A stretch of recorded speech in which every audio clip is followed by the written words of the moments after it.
Okay, here we are on question number 2. They've got a curve and they've given us its derivative, and they tell us that k is a constant, which is another way of saying that it's a number. And they tell us the curve passes through these points, and they want us to find the original equation. Well, first what we're going to do is take this derivative, and we're going to get the power moved up into the numerator because we're going to have to find the integral, and we need that way. And keep in mind, we're finding an indefinite integral.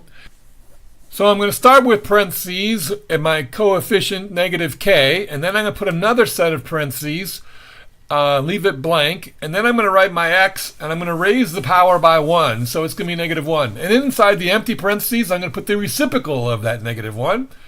And see, now all I got to do is put a c at the end and clean this up, multiplying negative 1 times negative k. And I'm going to find out that my indefinite integral is going to be y equals k x to the negative 1 plus c. Now the reason they gave me those 2 points is because there are 2 things I don't know. I don't know k and I don't know c. And so they've given me 2 points so I can write 2 equations and then solve them simultaneously to find those 2 variables.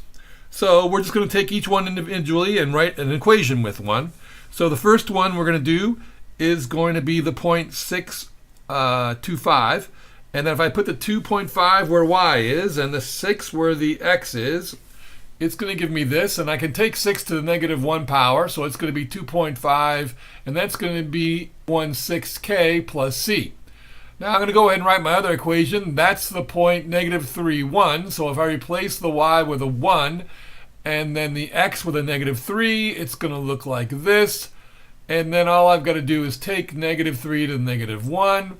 And I've got 1 equals negative 1/3 k plus c. Now, that's my second equation. I've got 2 of them.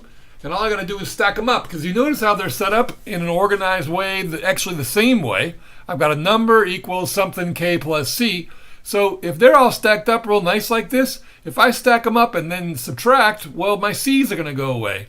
2.5 minus 1 is 1.5. 1/6 minus a negative 1/3 is 0.5.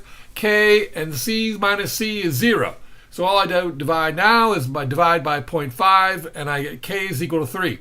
And like any situation where you're solving simultaneously, once you know one variable, you take it and plug it back into one of the originals to find the other variable. In this case, we're going to find out that c is going to equal 2. And then we're not done because we didn't really answer the question yet. We know what k and c are, but what they want is they want the original equation. So I've got to go back here and take my indefinite integral and then fill in the k that I found and the c that I found. And that's my answer. So I hope that helped, and thanks for watching.